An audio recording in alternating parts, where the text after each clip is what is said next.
Primeiros socorros. Curso de iniciação. Primeiros socorros. Pretende-se que os alunos sejam capazes de desenvolver respostas eficazes e coordenadas em suporte pré-hospitalar.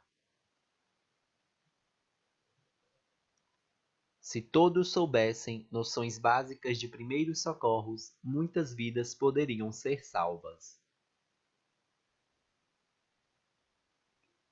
Primeiros socorros são uma série de procedimentos simples com o intuito de manter vidas em situações de emergência, feitos por pessoas comuns com esses conhecimentos, até a chegada de atendimento médico especializado.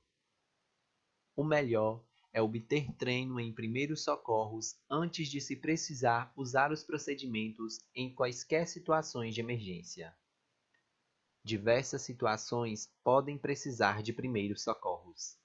As situações mais comuns são atendimento de vítimas de acidentes automobilísticos, atropelamentos, incêndios, tumultos, afogamentos, catástrofes naturais, acidentes industriais, tiroteios ou atendimento de pessoas que passem mal, apoplexia, ataque cardíaco, ataques epilépticos, convulsões, etc. Tão importante quanto os primeiros socorros é providenciar o atendimento especializado. Ao informar as autoridades, deve-se ser direto e preciso sobre as condições da ou das vítima ou vítimas e o local da ocorrência. A estrela da vida, símbolo usado nas ambulâncias de emergência de diversos países para significar os 6 estágios do socorro pré-hospitalar. Definições indispensáveis. Saúde, provém do latim sanus, que é igual a são, estado completo de bem-estar físico, mental e social, e não simplesmente a ausência de doença ou enfermidade.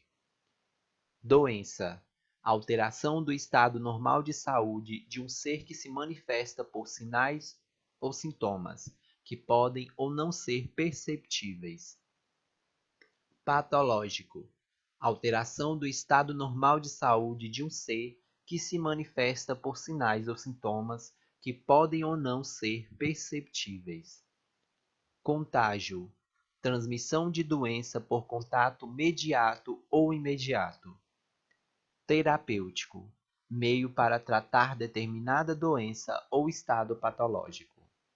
Sintoma, manifestação ou queixa referida por um paciente que traduz a doença ou pode dar indicações sobre o seu diagnóstico.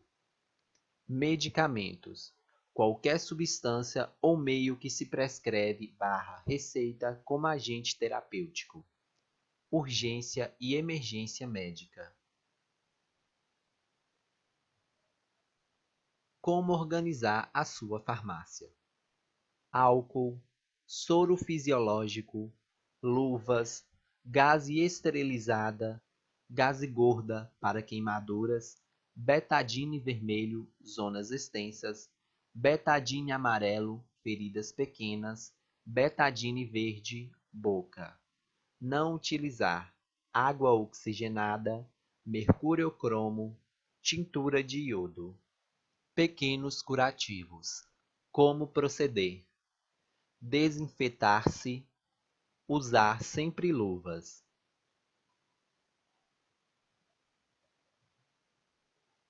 Perceber se existe hemorragia, mesmo numa ferida pequena. Controlar a hemorragia, pressionando. Lavar o ferimento com água corrente ou soro fisiológico. Desinfetar com álcool aconselhado pelo médico assistente. Sendo que os ferimentos ocorrem de modo inesperado, é natural que uma criança fique nervosa, ansiosa e que chore. Se puder, deve estar acompanhada por um familiar ou alguém significativo. Não se deve gozar, ralhar ou zangar, mas antes confortar a criança. Opção pelo serviço de assistência apropriado. Médico assistente / pediatra? Número de emergência? Centro de saúde? Hospital? Pais / familiares?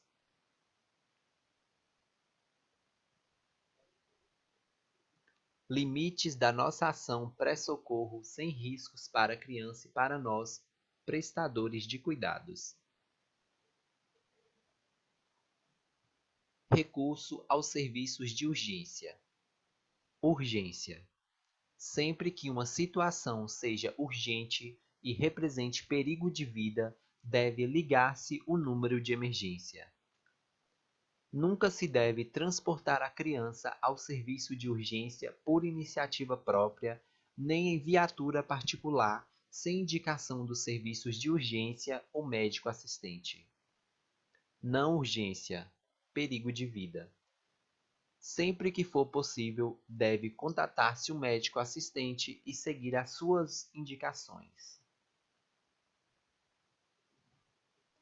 Acidentes na pele. Picadas, feridas e queimaduras. Picadas. O que deve fazer? Retirar o ferrão com pinça. Desinfectar com um antisséptico, betadine dérmico. Aplicar gelo localmente. Transportar a criança de imediato ao hospital nos casos de picadas múltiplas, enxame, pessoas alérgicas, picadas na boca ou na garganta, pelo risco de asfixia. Não se esqueça de se esterilizar antes. Feridas.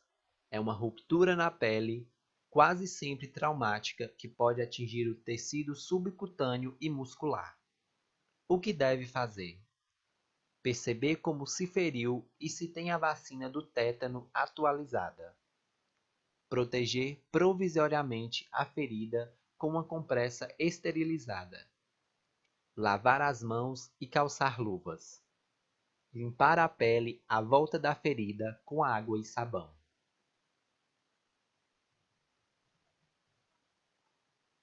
O que deve fazer? Lavar do centro para os bordos da ferida com água e sabão, utilizando uma compressa e não algodão. Secar a ferida com uma compressa em pequenos toques para não destruir qualquer coágulo de sangue. Desinfectar. Se a ferida for superficial e de pequenas dimensões, deixá-la ao ar, depois de limpa ou aplicar uma compressa esterilizada. Se a ferida for mais extensa ou mais profunda, com tecidos esmagados ou infectados, ou se contiver corpos estranhos, deverá proteger com uma compressa esterilizada e transportar com urgência para o hospital. Se a ferida se localizar na boca, nariz, pescoço, olhos, órgãos genitais, a criança deverá ser transportada para o hospital. Acidentes na pele, queimaduras. A gravidade de uma queimadura depende de vários fatores: zona atingida pela queimadura, extensão da pele queimada, profundidade da queimadura. Queimaduras quanto à profundidade. Queimaduras de primeiro grau. São queimaduras menos graves em que apenas a região externa da pele é afetada, epiderme. A pele fica vermelha e quente e há sensação de calor. Queimadura de segundo grau. As características da queimadura de primeiro grau juntam-se à existência de bolhas com líquido. Esta queimadura já atinge a derme e é bastante dolorosa. Queimadura de terceiro grau. As características da queimadura de primeiro e segundo graus juntam-se à destruição de tecidos. A queimadura atinge tecidos mais profundos, provocando uma lesão grave e a pele fica carbonizada. A vítima pode entrar em estado de choque.